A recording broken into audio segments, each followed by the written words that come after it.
ಪರಿಸರ ಸಂರಕ್ಷಣೆಯ ಬಗ್ಗೆ ಉಪನ್ಯಾಸ ನೀಡಲು ನಮ್ಮೊಂದಿಗೆ SDM ಕಾಲೇಜಿನ ಉಪನ್ಯಾಸಕರಾದಂತಹ ಶ್ರೀ ಪ್ರಶಾಂತ್ ಹೆಗಡೆ ಮುಂಡಲಮನೆಯವರು ನಮ್ಮ ಜೊತೆಗಿದ್ದಾರೆ. ಅವರಿಗೆ ನಮ್ಮ ಶಾಲೆಯ ಪರವಾಗಿ, ನನ್ನ ಮಕ್ಕಳ ಪರವಾಗಿ, ಇಕೋ ಕ್ಲಬ್ಬಿನ ಸದಸ್ಯರ ಪರವಾಗಿ ಹಾರ್ದಿಕ ಸ್ವಾಗತವನ್ನು ವಹಿಸಿಕೊಂಡಿದ್ದೇವೆ.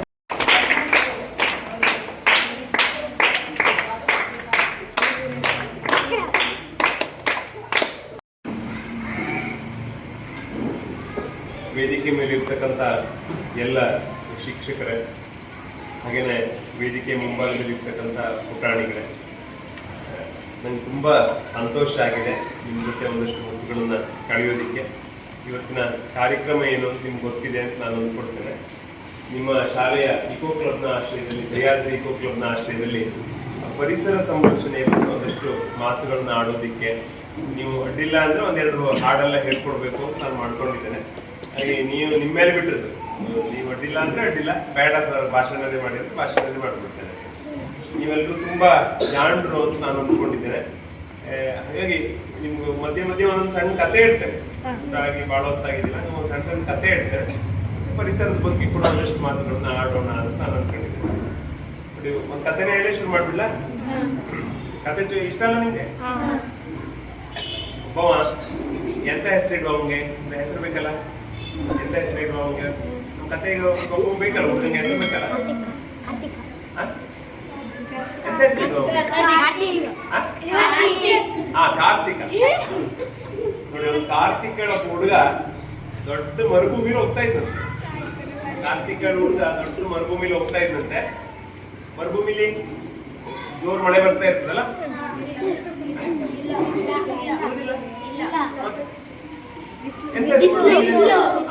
ಬಿಸಿಲು ಅಂದ್ರೆ ಬಿಸಿಲು, ರಣ ರಣ ರಣ ಬಿಸಿಲು, ಗೊತ್ತಾಯ್ತಲ್ಲ. ಕೆಳಗೆ ತಂಪಾಗ್ತಾ ಇರ್ತದಲ್ಲ ಮರುಭೂಮಿಲಿ.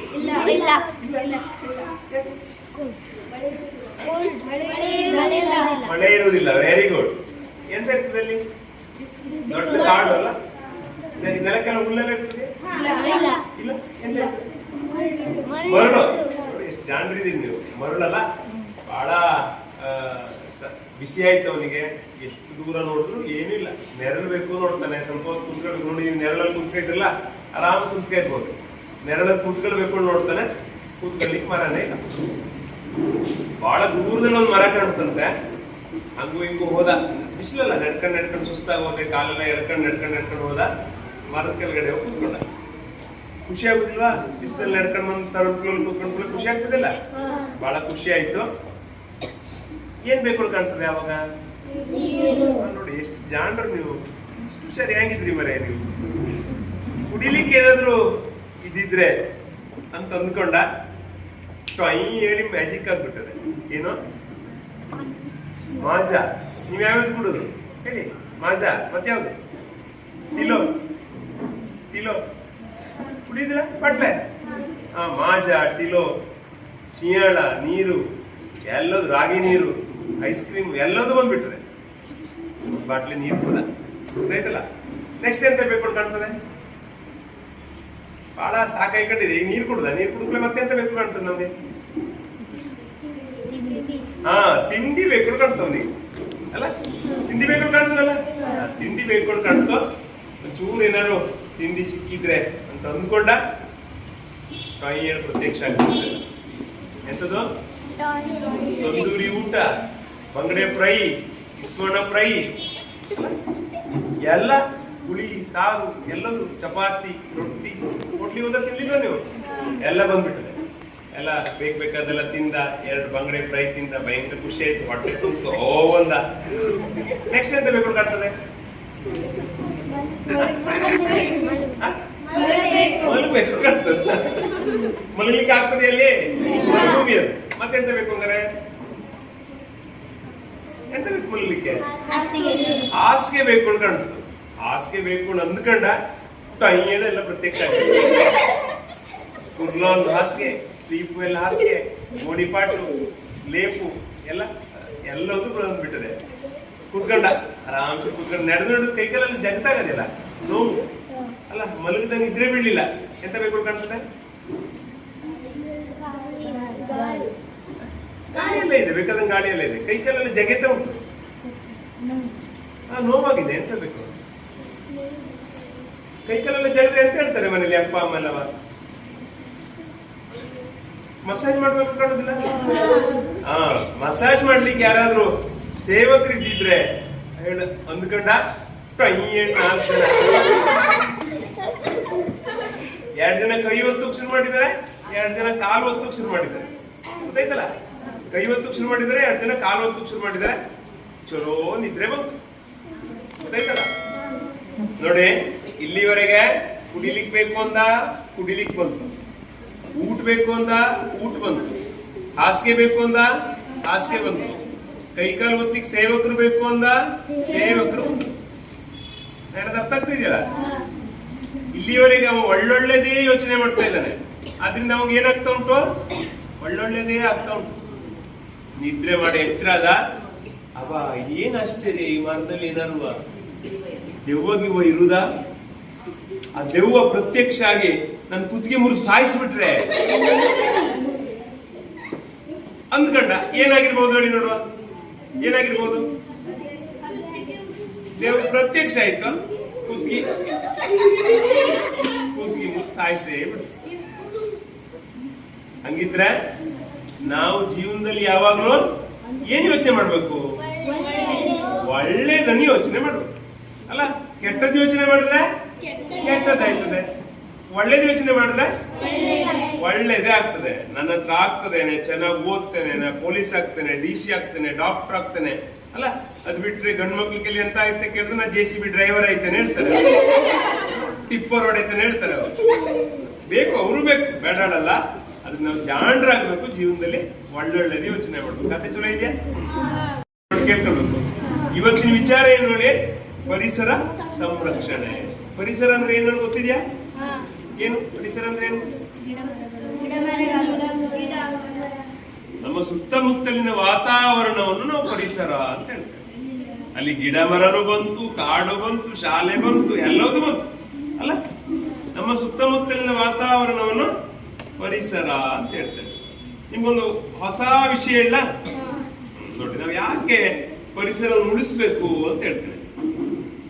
ಈ ಹುಲಿ ಉಳಿಸಿ ಹೇಳ್ತಾರೆ, ಗೊತ್ತಿದೆ ನಿಮ್ಗೆ? ಹುಲಿಯನ್ನು ಸಂರಕ್ಷಿಸಬೇಕು, ಹುಲಿ ನಮ್ಮ ರಾಷ್ಟ್ರೀಯ ಪ್ರಾಣಿ, ಸೇವ್ ಟೈಗರ್ಸ್ ಅಂತ ಹೇಳ್ತಾರೆ ಅಲ್ಲ? ಬೆಟ್ಟದಲ್ಲಿ ಹುಲಿ ಉಳಿದ್ರೆ ನಿಮ್ಮನೇಲಿ ನಳ್ಳಿ ಬಿಟ್ಟು ಕೂಡ ನೀರು ಬರ್ತದೆ. ಎಂತ ಹುಲಿ ಕೊಡ್ಪಾಂದಂತ ತುಂಬಿಕೊಡ್ತಿದೆ ನಿಮ್ಗೆ? ಹೆಂಗೆ ಅದು? ಹೆಂಗೆ ಅದು ಹೇಳಿ ನೋಡು. ನಿಮ್ಗೆ ಗೊತ್ತಿಲ್ಲ, ನಾ ಹೇಳ. ಹುಲಿ ಯಾವ್ದಂತ ತಿಂತದೆ? ಬರ್ಗರು, ಮಾಂಸ. ಯಾವ ಮಾಂಸ ತಿಂತದೆ? ಯಾವ ಪ್ರಾಣಿ ತಿಂತದೆ? ಜಿಂಕೆ ತಿಂತದೆ ಅಲ್ಲ? ಯಾವ್ದು ಸಿಗ್ತದೆ ಅದು ತಿಂತದೆ. ಹುಲಿ ಸಸ್ಯಾಹಾರಿ ಪ್ರಾಣಿಗಳನ್ನು ತಿಂತದೆ. ಜಿಂಕೆ ಮತ್ತೆ ಮೇಕೆ, ಈಕೆ ಯಾವ್ದು ಸಿಕ್ಕಿದ್ರು ಅಲ್ಲ ತಿಂತದೆ. ಆ ಜಿಂಕೆ ಎಲ್ಲ ತಿನ್ನುವುದು ಯಾವ್ದನ್ನ? ಸಸ್ಯಗಳನ್ನು. ಬೆಟ್ಟದಲ್ಲಿರುವ ಸಸ್ಯಗಳನ್ನು ಎಲ್ಲವನ್ನು ಸಸ್ಯಾಹಾರಿ ಪ್ರಾಣಿಗಳು ತಿಂದು ಮುಗಿಸ್ಬಿಟ್ರೆ ಕಾಡಿರ್ತಿದ್ದ ನಮ್ಗೆ? ಕಾಡೇ ಇರುದಿಲ್ಲ ಅಲ್ಲ? ಅಂದ್ರೆ ಸಸ್ಯಾಹಾರಿ ಪ್ರಾಣಿಗಳ ಸಂಖ್ಯೆಯನ್ನು ನಿಯಂತ್ರಿಸುವುದು ಯಾವುದು? ಮಾಂಸಾಹಾರಿ ಪ್ರಾಣಿಗಳು. ಹುಲಿ, ಸಿಂಹ ಎಲ್ಲ ಸಸ್ಯಾಹಾರಿ ಪ್ರಾಣಿಗಳನ್ನು ತಿಂದು ಅವುಗಳ ಸಂಖ್ಯೆಯನ್ನು ಕಡಿಮೆ ಮಾಡುತ್ತದೆ.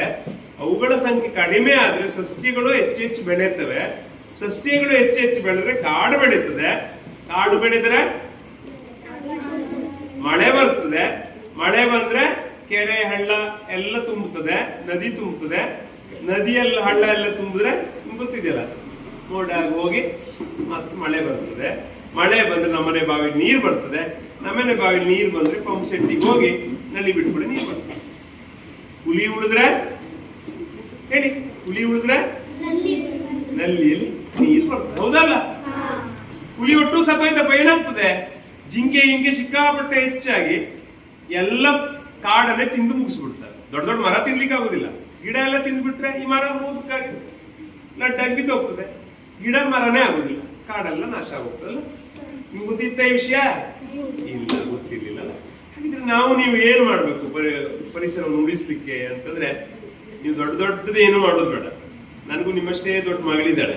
ನಾನು ಅವಳಿಗೆ ಹೇಳ್ಕೊಟ್ಟಿದ್ದೀನಿ, ಏನು ಪೇಟೆಗೆ ಹೋಗುವಾಗ ಒಂದು ಬಟ್ಟೆ ಚೀಲ ತಗೊಂಡು ಹೋಗ್ಬೇಕು. ಹೊಟ್ಟೆಲಿ ತರುವಂಗಿಲ್ಲ ಎಂತದ್ದು. ಮತ್ತೆ ಮನೇಲಿ ಸಾಂಬಾರ್ ತಗೋಬ ಅಂದ್ರೆ ಬಟ್ಟೆ ಚೀಲ ತಗೊಂಡು ಸಾಂಬಾರ್ ಹಾಕೋಣ ಅನ್ಬೇಡಿ. ಅವಾಗ ಏನ್ ಮಾಡ್ಬೇಕು, ಡಬ್ಬಿ ತಗೊಂಡು ಹೋಗ್ಬೇಕು. ಗೊತ್ತಾಯ್ತಲ್ಲ, ನಾನು ಎಲ್ಲರೂ ಹೊರಗಡೆ ಹೋಗುವಾಗ ಒಂದು ಸ್ಟೀಲ್ ಬಟ್ಲು, ಒಂದು ಸ್ಟೀಲ್ ಲೋಟ, ಒಂದು ಸ್ಟೀಲ್ ಚಮಚ 3 ತಗೊಂಡೋಗ್ಬಿಡು. ಎಲ್ಲಿ ಬೇಕಾದ್ರೆ ಯಾರು ಬೇಕಾದ್ರು ಪ್ಲಾಸ್ಟಿಕ್ ಅಲ್ಲಿ ತಿನ್ಲಿ, ನಾವು ಪ್ಲಾಸ್ಟಿಕ್ ಅಲ್ಲಿ ತಿನ್ಬಾರ್ದು, ಪ್ಲಾಸ್ಟಿಕ್ ಚಮಚ ಉಪಯೋಗಿಸಬಾರ್ದು. ಎಷ್ಟು ಸಾಧ್ಯ ಇದೆಯೋ ಅಷ್ಟು ಪ್ಲಾಸ್ಟಿಕ್ ವಸ್ತುಗಳನ್ನು ನಾವು ಉಪಯೋಗಿಸಬಾರ್ದು. ನೀವೆಲ್ಲರೂ ಹೋದಾಗ ನೋಡಿ, ಪ್ಲಾಸ್ಟಿಕ್ ಕಪ್ಪಲ್ಲಿ ಪಾಯಸ ಹಾಕಿ ಕೊಡ್ತಾರೆ ಅಲ್ಲ, ಪ್ಲಾಸ್ಟಿಕ್ ಬಾಟ್ಲಿ ನೀರು ಕುಡಿಬಾರ್ದು, ನಿಜ ಹೇಳ್ಬೇಕು ಅಂದ್ರೆ. ಗೊತ್ತಾಯ್ತಲ್ಲ, ಕ್ಯಾನ್ಸರ್ ಬರ್ಲಿಕ್ಕೆ ಏನೇನ್ ಬೇಕಲ್ಲ ಪ್ಲಾಸ್ಟಿಕ್ ಬಾಟ್ಲಲ್ಲಿ ಇದೆ. ನಾವೇನ್ ಮಾಡ್ತೇವೆ, ಪ್ಲಾಸ್ಟಿಕ್ ಬಾಟ್ಲಲ್ಲಿ ಹಾಕೊಂಡು ಬಂದು ಅದೇ ಬಾಟ್ಲೆ 2 ವರ್ಷ ಉಪಯೋಗಿಸ್ತಾ ಇರ್ತೇವೆ ಅಲ್ಲ, ದಿನ ತೊಳೆದು ಮತ್ತೆ ಅದ್ರಲ್ಲೇ ತುಂಬುದು, ದಿನ ತೊಳೆದು ಅದ್ರಲ್ಲೇ ತುಂಬುದು. ಅದರಿಂದ ನಾವು ಪ್ಲಾಸ್ಟಿಕ್ ವಸ್ತುಗಳನ್ನ ಎಷ್ಟು ಕಡಿಮೆ ಸಾಧ್ಯ ಬಳಸ್ತಾ ಇದ್ರೆ ಬಹಳ ಚಲೋ. ಅದು ತುಂಬಾ ಅನಿವಾರ್ಯ ಆದ್ರೆ ಬಳಸ್ಬೇಕು. ಅದ್ರಲ್ಲೂ ಈ ಕರಿ ಕೊಟ್ಟೆ ಇದೆಯಲ್ಲ, ಮೀನ್ ಹಾಕೊಂಡು ಬರ್ತಾರಲ್ಲಪ್ಪ, ಕರಿ ಕೊಟ್ಟಲ್ಲಿ ಮೀನ್ ಹಾಕೊಂಡು ಬರೋದಿಲ್ಲ, ಅದು ಬಳಸಲೇಬಾರ್ದು. ಯಾಕೆ ಹೇಳಿ, ಈ ಪ್ಲಾಸ್ಟಿಕ್ ಎಲ್ಲ ರಸ್ತೆ ಬದಿಯದೆಲ್ಲ ಇಟ್ಕೊಂಡು ಹೋಗಿ ಅದನ್ನು ಕರಗಿಸಿ ಅದರಿಂದ ಮಾಡಿದಂತ ಅತಿ ಕಳಪೆ ದರ್ಜೆಯ ಪ್ಲಾಸ್ಟಿಕ್ ಯಾವ್ದು ಕೇಳಿದ್ರೆ ಕಪ್ಪು ಪ್ಲಾಸ್ಟಿಕ್. ಕಪ್ಪು ಬಕೆಟ್ಟು, ಕಪ್ಪು ಕೊಡಪಾನ, ಕಪ್ಪು ಕೊಟ್ಟೆ, ಮೀನ್ ಹಾಕಿ ಬರುದು, ಅವುಗಳಲ್ಲಿ ಯಾವುದೇ ಕಾರಣಕ್ಕೂ ಕೂಡ ನಾವು ಆಹಾರವನ್ನ ಅಥವಾ ಮೀನನ್ನ ತರಬಾರ್ದು, ತಂದದ್ದನ್ನ ತಿನ್ಬಾರ್ದು. ನೀವು ಯಾವಾಗಲೂ ಸಮುದ್ರಕ್ಕೆ ಹೋಗಿದ್ದೀರಾ? ಸಮುದ್ರ ದಂಡೆಯಲ್ಲಿ ಏನ್ ಬಿದ್ಕೊಂಡಿರ್ತದೆ? ಪ್ಲಾಸ್ಟಿಕ್ ಬಿದ್ಕೊಂಡಿರ್ತದೆ ಅಲ್ಲ. ಸಮುದ್ರಕ್ಕೆ ನೀವು ಏನ್ ಹೊತ್ತಾಕಿದ್ರು ವಾಪಸ್ ಬರ್ತದೆ. ಚಪ್ಪಲ್ ಬೆಳ್ಕೊಂಡು ಹೋಯ್ತು ಬೇಜಾರು ಮಾಡೋದು ಬೇಡ, ಸ್ವಲ್ಪ ಹೊತ್ತು ನಿಂತ್ಕೊಳ್ಬೇಕು. ಚಪ್ಪಲ್ ತಂದು ನೀ ಇಂತಾಗ ನಿನ್ ಚಪ್ಪಲ್ ನೋಡ್ಕೊಂಡು ಹೋಗ್ತದೆ, ಏನ್ ಹಾಕಿದ್ರು ವಾಪಸ್ ಕೊಡ್ತದೆ ನಮ್ಗೆಲ್ಲ. ಒಂದೊಂದ್ಸಲ ಹನ್ನಾರ್ದಲ್ಲಿ ತಗೊಂಡೋಗಿ ದಾರೇಶ್ವರಕ್ಕೆ ಹಾಕ್ಬಿಡ್ತದೆ, ಅವಾಗೂ ಸಿಗುದಿಲ್ಲ. ಆದ್ರಿಂದ ನಾವು ಪ್ಲಾಸ್ಟಿಕ್ ಅನ್ನ ಕಡಿಮೆ ಉಪಯೋಗಿಸ್ಬೇಕು. ಮಾಡ್ತೀರಾ? ಎಲ್ಲಿ ನಿನ್ ಮುಂದೆ ಯಾವಾಗ್ಲೂ ಪೇಟೆಗೆ ಹೋಗುವಾಗ, ಜಾತ್ರೆಗೆ ಹೋಗುವಾಗ, ಎಲ್ಲಿ ಹೋಗುವಾಗ್ಲೂ ಒಂದು ಬಟ್ಟೆ ಚೀಲ ತಗೊಂಡು ಹೋಗ್ಬಿಡ್ಬೇಕು. ಗೊತ್ತಾಯ್ತಲ್ಲ, ಪ್ಲಾಸ್ಟಿಕ್ ಕೊಟ್ಟೆ ಆದಷ್ಟು ಕಡಿಮೆ ಉಪಯೋಗಿಸ್ಬೇಕು. ಅಂಗಡಿಯಲ್ಲಿ ಈಗ ನಮ್ಮ ಹತ್ರ ಹಾಲ್ ತಗೊಂಡ್ರು ಕೊಟ್ಟೆಲೆ ಕೊಡ್ತಾರೆ, ಏನ್ ತಗೊಂಡ್ರು ಕೊಟ್ಟೆಲೆ ಕೊಡ್ತಾರೆ. 3-4-5 ಕೊಟ್ಟೆಯಲ್ಲಿ ಕಟ್ಟಿ ಒಂದ್ ದೊಡ್ಡ ಕೊಟ್ಟೆಲಿ ಹಾಕೊಡ್ತಾನೆ. ಒಟ್ಟು ಮನೆಗೆ ಸಂತೆ ದಿವಸ 10 ಕೊಟ್ಟೆ ಬರ್ತದೆ ಅಲ್ಲ. ನೋಡಿ ನಾವು ಎಷ್ಟು ಪ್ಲಾಸ್ಟಿಕ್ ಉಪಯೋಗಿಸ್ತಾ ಇದ್ದೇವೆ. ಅದರಿಂದ ಪ್ಲಾಸ್ಟಿಕ್ ಬಳಕೆಯನ್ನು ನಾವು ಆದಷ್ಟು ಕಡಿಮೆ ಉಪಯೋಗಿಸ್ಬೇಕು. ಆಮೇಲೆ ಏನ್ ಮಾಡ್ಬೇಕು, ಸಾಧ್ಯ ಆದ್ರೆ, ನಂಗೆ ಗೊತ್ತಿಲ್ಲ ನಿಮ್ಮ ಮನೇಲೆಲ್ಲ ಜಮೀನ್ ಇದೆಯೋ ಇಲ್ಲೋ, ನಂಗೆ ಏನು ಗೊತ್ತಿಲ್ಲ. ಸಾಧ್ಯ ಆದ್ರೆ ಏನ್ ಮಾಡ್ಬೇಕು, ಗಿಡ ನೆಡಬೇಕು ಅಲ್ಲ. ಗಿಡ ಅಂದ್ರೆ ಹೂವಿನ ಗಿಡ ಅಲ್ಲ, ಹೂವಿನ ಗಿಡನೂ ಬೇಕು. ಅದ್ರ ಜೊತೆಗೆ ಹಣ್ಣಿನ ಗಿಡ ನೆಡಬೇಕು, ಕಾಡು ಗಿಡ ನೆಡಬೇಕು ಅಲ್ವಾ. ದೊಡ್ಡ ದೊಡ್ಡ ಗಿಡಗಳನ್ನು ಬೆಳೆಸ್ಬೇಕು. ನಾವೇನ್ ಮಾಡ್ತೇವೆ ಅಂದ್ರೆ ಗಿಡ ನೆಡ್ತೇವೆ ವನ ಮಹೋತ್ಸವ ದಿನ, ನೀರೇ ಹಾಕೋದಿಲ್ಲ. ಮುಂದಿನ ವರ್ಷ ಸತ್ತೋಗಿರ್ತದೆ, ಮತ್ತೆ ಅದೇ ಹೊಂಡದಲ್ಲಿ ಮತ್ತೆ ಅದೇ ಗಿಡ ನೆಡುದಲ್ಲ. ನೆಟ್ಟದಲ್ಲೇ ನೆಟ್ಟ, ಹಂಗೆ ನೆಡೋದಲ್ಲ. ನೀವು ನೋಡಿ ಬಾದಾಮಿ ತಿಂತಿರಲ್ಲ, ಬಾದಾಮಿ ಗಿಡ ನೀವು ಒಂದ್ಸಲ ನೆಟ್ಟರೆ ಇಷ್ಟು ದೊಡ್ಡ ಆಗೋಲ್ಲ, ನೀರ್ ಹಾಕಿದ್ರೆ ಸಾಕು, ಕಡೆ ತನ್ನಿಂತಾನೆ ದೊಡ್ಡ ಮರ ಆಗ್ತದೆ, ನೀರೇ ಬೇಡ. ಮಾವಿನ ಗಿಡ ಗೊತ್ತಿದ್ದಿಲ್ಲ, ಮಾವಿನ ಗಿಡನೂ ಅಷ್ಟು ಇಷ್ಟು ದೊಡ್ಡ ಆಗೋಲ್ಲ, ನೀರ್ ಹಾಕ್ತದೆ, ನಿಮ್ಮಷ್ಟು ದೊಡ್ಡ ಆಗು, 7ನೇ ಮಕ್ಕಳಷ್ಟು ದೊಡ್ಡಾರು ಆಗು. ಕಡೆ ತನ್ನಿಂತಾನೆ ನೀವು ನೀರ್ ಹಾಕೋದೇ ಬೇಡ. ಬೆಟ್ಟದಲ್ಲೆಲ್ಲ ಯಾರು ನೀರ್ ಹಾಕಿದಾರ? ಬೆಟ್ಟದಲ್ಲಿ ನೋಡಿ ಹಲಸಿನ ಮರ ಇದೆ, ಮಾವಿನ ಮರ ಇದೆ, ಎಲ್ಲ ಮರ ಇದೆ ಬೆಟ್ಟದಲ್ಲೆಲ್ಲ. ನೋಡಿದ್ರೆ ಬೆಟ್ಟ ನೋಡಿದಿರಲ್ಲ, ಗೇರ್ಸಪ್ಪ ಬೆಟ್ಟ, ಕರಿಕಾನ್ ಪರಮೇಶ್ವರಿ ಬೆಟ್ಟ ಎಲ್ಲ ಇದೆ ಅಲ್ವಾ. ನಮ್ಮ ಇದನ್ನ ನಾವು ವೆಸ್ಟರ್ನ್ ಘಾಟ್ಸ್ ಅಂತೇಳಿ ಕರೀತೇವೆ. ಪಶ್ಚಿಮ ಘಟ್ಟಗಳು ಅಂತ ಹೇಳ್ತೇವೆ ಅಲ್ವಾ. ಪಶ್ಚಿಮ ಘಟ್ಟದ ಬಹುಪಾಲು ನಮ್ಮ ಉತ್ತರ ಕನ್ನಡ ಜಿಲ್ಲೆಯಲ್ಲಿ ಇದೆ, ಗೊತ್ತಿದೆ ಅಲ್ವಾ. ಲಕ್ಷಾಂತರ ಪ್ರಭೇದಗಳು, ಜೀವ ಪ್ರಭೇದಗಳು ಈ ವೆಸ್ಟರ್ನ್ ಘಾಟ್ಸ್ ಅಲ್ಲಿ ಇದೆ. ಅದರಿಂದ ಅವುಗಳೆಲ್ಲವನ್ನು ಕೂಡ ನಾವು ಉಳಿಸ್ಕೋಬೇಕು ಅಂತಂದ್ರೆ ಏನ್ ಮಾಡ್ಬೇಕು, ನಾವು ಪರಿಸರವನ್ನ ಸಂರಕ್ಷಣೆ ಮಾಡಬೇಕು. ಪ್ಲಾಸ್ಟಿಕ್ ಬಳಕೆಯನ್ನು ಬಿಡಬೇಕು ಅಲ್ಲ, ಹೆಚ್ಚು ಹೆಚ್ಚು ಗಿಡಗಳನ್ನ ನೆಡಬೇಕು. ಮತ್ತೇನ್ ಮಾಡ್ಬೇಕು, ಪರಿಸರ ಸಂರಕ್ಷಣೆ ಮಾಡೋದನ್ನ ಮತ್ತೇನ್ ಮಾಡ್ಬೇಕು. ಮಳೆಗಾಲದಲ್ಲಿ ನೋಡಿ ಇಲ್ಲೆಲ್ಲ ನೀರು ಹೊರಟೋಗ್ತದೆ ರಸ್ತೆಗೆಲ್ಲ, ಇಲ್ಲಿ ಏನ್ ಮಾಡ್ಲಿಕ್ಕೂ ಆಗುದಿಲ್ಲ. ಅದು ನಮ್ಮ ಮನೆಯಲ್ಲಿ ನಾವು ಹಾಗೆ ಮನೆ ನೀರೆಲ್ಲ ಬಿದ್ದದ್ದನ್ನ ಒಂದು ಇಂಗು ಹೊಂಡ ಮಾಡಿ, ದೊಡ್ಡ ಇಂಗು ಹೊಂಡ ಮಾಡಿ ಅಲ್ಲಿ ತಗೊಂಡೋಗಿ ಹಾಕಿದ್ರೆ ನೀರನ್ನು ವಾಪಸ್ ಭೂಮಿಯೊಳಗೆ ತುಂಬಿಸೋದು ಅಲ್ವಾ. ರಸ್ತೆಯಲ್ಲಿ ಬಿದ್ರೆ ಟಾರ್ ರೋಡ್, ಸಿಮೆಂಟ್ ರೋಡ್ ಮಾಡ್ಬಿಟ್ಟಿದ್ದೇವೆ ನಾವು ಇಡೀ 1 ಅವರನ್ನ, ಎಲ್ಲೂ ನೀರು ಇಂಗುದಿಲ್ಲ. ಸೀದಾ ಒಂದ್ ರಸ್ತೆ, ದೊಡ್ಡ ರಸ್ತೆಯಲ್ಲಿ ಹೋಗಿ ಗಟಾರದಲ್ಲಿ ಬಿದ್ದು ಎಲ್ಲ ಶರಾವತಿ ಹೊಳೆಗೆ ಹೋಗ್ಬಿಡ್ತದೆ. ಆದ್ರೆ ನಿಮ್ಮ ಮನೆಗಳಲ್ಲಿ ನೀರನ್ನ ಇಂಗಿಸ್ಬೇಕು. ಬಾವಿಯ ಪಕ್ಕದಲ್ಲಿ ಒಂದು ಇಂಗು ಗುಂಡಿ ಮಾಡಿ ಅದರಲ್ಲಿ ನೀವು ನೀರು ಹಾಕಿದ್ರೆ, ನೀರು ಇಂಗಿಸಿದ್ರೆ ನಿಮ್ಮ ಬಾವಿಯ ನೀರಿನ ಮಟ್ಟ, ಅಂತರ್ಜಲದ ಮಟ್ಟ ಪ್ರತಿ ವರ್ಷದಿಂದ ವರ್ಷಕ್ಕೆ ಹೆಚ್ಚಾಗ್ತಾ ಹೋಗ್ತದೆ. ಹೌದಲ್ಲ? ನೀವು ಈಗ ಮಾಡೋದಲ್ಲ, ನೀವೆಲ್ಲ ಅದೆಲ್ಲ ದೊಡ್ಡ ಆದ್ಮೇಲೆ ಮಾಡ್ಬೇಕು. ಅಪ್ಪ ಅಮ್ಮ ಹೋಗಿ ಹೇಳ್ಬೇಕು, ಹಿಂಗೆ ಹೇಳಿದ್ದಾರೆ ಸರ್, ಆದ್ರಿಂದ ನಾವು ಹಿಂಗ್ ಮಾಡೋಣ ಅಂತ ಹೇಳ್ಬೇಕು ಅಲ್ಲ. ನೋಡಿ ನೀವೇ ನಾಳೆ ದೊಡ್ಡ ಆಗ್ತೀರಿ, ಹೌದಲ್ಲ? ನೀವು ಸಣ್ಣ ಗಿಡ ಇವತ್ತು, ಆದ್ರೆ ನೀವೇ ದೊಡ್ಡ ಮರ ಆಗ್ತೀರಿ ಅಲ್ಲ. ಆದ್ರಿಂದ ಈಗಲಿಂದಲೇ ನೀವೇನ್ ಮಾಡ್ಬೇಕು, ಚಾಕ್ಲೇಟ್ ತಿಂದ ಸಿಪ್ಪೆ ಅಲ್ಲೇ ಬಿಸಾಕದ, ಚೂಯಿಂಗ್ ಗಮ್ ತಿಂದ ಅಲ್ಲೇ ಬಿಸಾಕದ. ನಾವು ಅಂದ್ ಬಿಸಾಕಿದ್ರೆ ಎಂತ ಆಗ್ತದೆ ಅಂತ ಕೇಳ್ತಾರಲ್ಲ, ನಾನು ನನ್ನ ಮಗಳಿಗೆ ಕಲಿಸ್ಕೊಟ್ಟಿದ್ದೇನೆ. ನನ್ನ ಮಗಳು ಪೆಪ್ಸಿ ಚಾಕ್ಲೇಟ್ ಎಂತ ತಿಂದ್ರು ಅವಳೊಂದು ಬ್ಯಾಗ್ ತಗೊಂಡ್ಬಿಡ್ತಾಳೆ, ಆ ಬ್ಯಾಗ್ ಅಲ್ಲಿ ಹಾಕೊಂಡ್ಬಿಡ್ತಾಳೆ, ಮನೆಗೆ ಹೋಗಿ ಡಸ್ಟ್ಬಿನ್ ಅಲ್ಲೇ ಹಾಕೋದು ಅಲ್ಲ. ಮತ್ತೆ ನೀವು ಕಸ ಒಟ್ಟಾಕದೆ ಇದ್ರು ಅಡ್ಡಿಲ್ಲ, ಬೇಕಾದ್ರೆ ಅಲ್ಲಲ್ಲೇ ಬಿದ್ಕೊಂಡಿರ್ಲಿ, ಕಸ ಒಟ್ಟಾಕಿ ಬೆಂಕಿ ಮಾತ್ರ ಹಾಕ್ಬಾರ್ದು. ಪ್ಲಾಸ್ಟಿಕ್ ಕಸ ಬಾಟ್ಲಿ ಎಲ್ಲ ಒಟ್ಟು ಮಾಡಿ ನಾವೇನ್ ಮಾಡ್ತೇವೆ, ಅದು ಚಂದ ಕಾಣುದಿಲ್ಲ, ಗಲೀಜು. ಹಿಂಗೆ ಇಡುದು ಅಂತ ಕೇಳಿ ಸಣ್ಣ ಬೆಂಕಿ ಇಡಿಸಿ ಹಿಂಗೆ ಹಾಕ್ಬಿಡ್ತಾರೆ ಅಲ್ವಾ, ಅದು ಸಿಕ್ಕಾಪಟ್ಟೆ ಹಾಳು. ಹಂಗಿದ್ರೆ ಏನ್ ಮಾಡ್ಬೇಕು, ಪ್ಲಾಸ್ಟಿಕ್ ಕಸಗಳನ್ನ ನಾವು ಒಟ್ಟು ಮಾಡಿ ಇಲ್ಲಿ ಮುನ್ಸಿಪಾಲಿಟಿಯಲ್ಲಿ ತಿಳಿಸಿದ್ರೆ ಅದನ್ನ ತಗೊಂಡೋಗಿ ಅವರು ವೈಜ್ಞಾನಿಕವಾಗಿ ಅದನ್ನ ವಿಲೇವಾರಿ ಮಾಡ್ತಾರೆ. ನಿಜವಾಗಿ ಪ್ಲಾಸ್ಟಿಕ್ ಒಂದು ಕೊಟ್ಟೆ ನೀವು ಬಿಸಾಕಿದ್ರೆ ಅದು ಭೂಮಿಯೊಳಗೆ ಸೇರ್ಕೊಂಡು ಕರಗಲಿಕ್ಕೆ 1000 ವರ್ಷಕ್ಕಿಂತ ಹೆಚ್ಚು ವರ್ಷ ಬೇಕು. ಎಷ್ಟು? 1000 ವರ್ಷ ಆದ್ರೂ ಅದು ಮಣ್ಣುಗಳಿಗೆ ಸೇರ್ಕೊಳ್ಳೋದಿಲ್ಲ. ಅರ್ಥ ಮಾಡ್ಕೊಂಡ್ರಿ? ಆದ್ರಿಂದ ಅದನ್ನ ಮಣ್ಣಿನಲ್ಲಿ ಹುಗಿಬೇಕು ಅಂತಿದೆ, ಗೊತ್ತಾಯ್ತಲ್ಲ. ಆದ್ರೂ 1000 ವರ್ಷ ಬೇಕಂತದ ಇದು ಮಾಡ್ಲಿಕ್ಕೆ. 1000 ವರ್ಷ ನಾವು ಇರೋದಿಲ್ಲ, ನೀವು ಇರೋದಿಲ್ಲ. ಆದ್ರಿಂದ ಈ ಭೂಮಿ ನಮಗಾಗಿ ಮಾತ್ರ ಇಲ್ಲ. ನೋಡಿ, ನಿಮ್ಮ ಅಜ್ಜ ಅಜ್ಜಿ ಎಲ್ಲ ನೆಟ್ಟದ ಮಾವಿನ ಹಣ್ಣು, ಹಲಸಿನ ಹಣ್ಣು ಎಲ್ಲ, ಪೇರ್ಲೆ ಹಣ್ಣು ಎಲ್ಲ ನೀವು ತಿಂದಿದ್ದೀರಿ. ಸೊ ನೀವು ಏನ್ ಮಾಡ್ಬೇಕು, ಆ ಎಲ್ಲ ಗಿಡ ನೆಡ್ಬೇಕು. ನೀವೇ ತಿನ್ಲಿಕ್ಕೆ ಆದ್ರೆ ಬಹಳ ಚಲೋ. ನೀವೇ ತಿನ್ಲಿಕ್ಕೆ ಆಗದೆ ಇದ್ರೆ ನಿಮ್ಮ ಮುಂದಿನ ತಲೆಮಾರಿನವರು ಅದನ್ನ ತಿಂತಾರೆ ಅಂತ ಆಯ್ತಲ್ಲ. ಮಾಡ್ತೀರಾ? ಪರಿಸರ ಸಂರಕ್ಷಣೆ ಮಾಡ್ತೀರಾ? ಹಂಗಾರೆ ಒಂದು ಹಾಡು ಹೇಳ್ಕೊಡ್ತೇನೆ, ಹಾಡು ಹೇಳಿ ಮುಗಿಸುವಲ್ಲ. ಮಾಡ್ತೀರಾ? ಗ್ಯಾರಂಟಿ.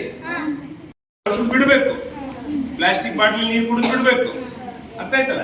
ಪ್ಲಾಸ್ಟಿಕ್ ಕಸ ಹೊತ್ತಾಕುದು ಬಿಡ್ಬೇಕು, ಗಿಡ ಮರಗಳನ್ನ ಬೆಳೆಸ್ಬೇಕು. ಅರ್ಥ ಆಯ್ತಲ್ಲ? ಮಾಡ್ತಿರಲ್ಲ?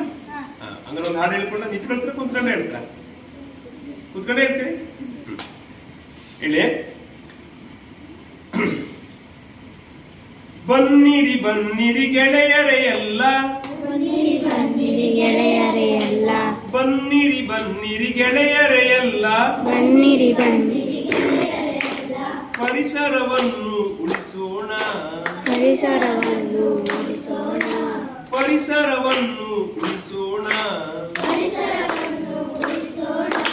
ಪರಿಸರ ಉಳಿದರೆ ನಾವು ಉಳಿವೆವು, ಪರಿಸರ ಉಳಿದರೆ ನಾವು ಉಳಿವೆವು ಎಂಬುದನ್ನು ತಿಳಿಸೋಣ, ಎಂಬುದನ್ನು ತಿಳಿಸೋಣ. ಅಡವಿಯ ಗಿಡ ಮರ ಕಾಡು ಪ್ರಾಣಿ, ಅಡವಿಯ ಗಿಡ ಮರ ಕಾಡು ಪ್ರಾಣಿ, ಅಲ್ಲಿಯೇ ಇರಲಿ ನಮಗಾಗಿ, ಅಲ್ಲಿಯೇ ಇರಲಿ ನಮಗಾಗಿ. ದೇವನು ನೀಡಿದ ಪರಿಸರವನ್ನು, ದೇವನು ನೀಡಿದ ಪರಿಸರವನ್ನು ಉಳಿಸುವ ನಾವು ನಾಳೆಗಾಗಿ, ಉಳಿಸುವ ನಾವು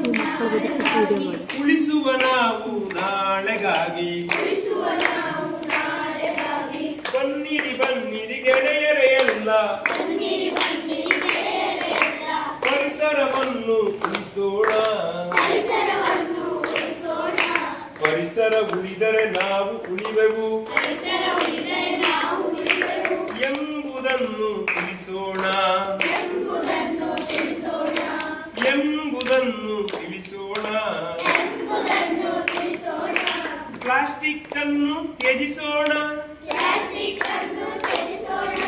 ಪ್ಲಾಸ್ಟಿಕ್ ಅನ್ನು ತ್ಯಜಿಸೋಣ. ಪರಿಸರ ಸ್ನೇಹಿಗಳಾಗೋಣ, ಪರಿಸರ ಸ್ನೇಹಿಗಳಾಗೋಣ. ಗಿಡ ಮರ ಬೆಳೆಸಿ, ಗಿಡ ಮರ ಬೆಳೆಸಿ, ನಾಳೆಗೂ ಭೂಮಿಯ ಉಳಿಸೋಣ, ನಾಳೆಗೂ ಭೂಮಿಯ ಉಳಿಸೋಣ. ಹೆಂಗಿತ್ತಾಳು?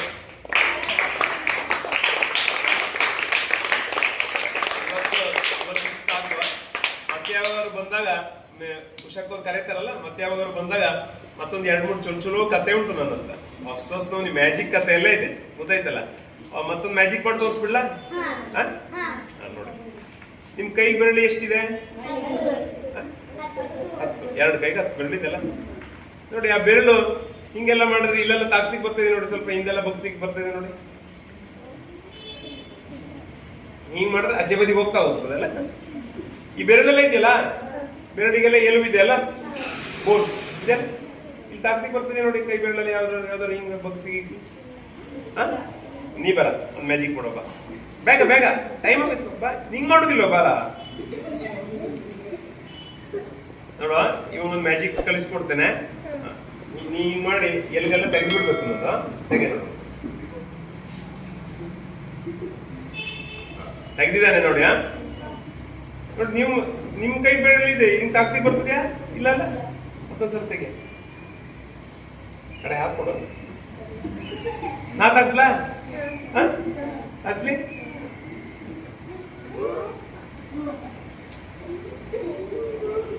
ಹೆಂಗೆ ಅಷ್ಟು ತಾಕ್ಸ್ಬೇಕು? ಇತ್ತಾಕ್ಸ್ಬೇಕು?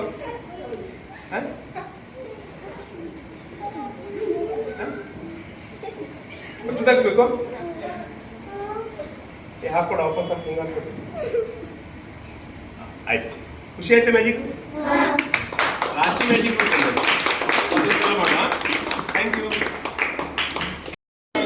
ನಮ್ಮ ಶಾಲೆಗೆ ಬಂದು ನಮ್ಮ ಮಕ್ಕಳಿಗೆ ಪರಿಸರದ ಬಗ್ಗೆ ಚಂದವಾದ ಕಥೆಯನ್ನ ಹಾಡನ್ನ ಎಲ್ಲ ಹೇಳಿದ್ದಾರೆ. ನಿಮಗೆಲ್ಲ ಖುಷಿಯಾಗಿದೆ ಅಲ್ಲ ಮಕ್ಕಳೇ? ಇಕೋ ಕ್ಲಬ್ಬಿನ ವತಿಯಿಂದ ನಾವು ನಡೆಸಿದಂತಹ ಕಾರ್ಯಕ್ರಮಗಳಲ್ಲಿ ಈ ಉಪನ್ಯಾಸ ಕೂಡ ಒಂದು. ಅವರಿಗೆ ನಮ್ಮ ಶಾಲೆ ಪರವಾಗಿ ಹಾಗೂ ನನ್ನೆಲ್ಲ ಮುದ್ದು ಮಕ್ಕಳ ಪರವಾಗಿ ಇಕೋ ಕ್ಲಬ್ ಸದಸ್ಯರ ಪರವಾಗಿ ಆರ್ಥಿಕ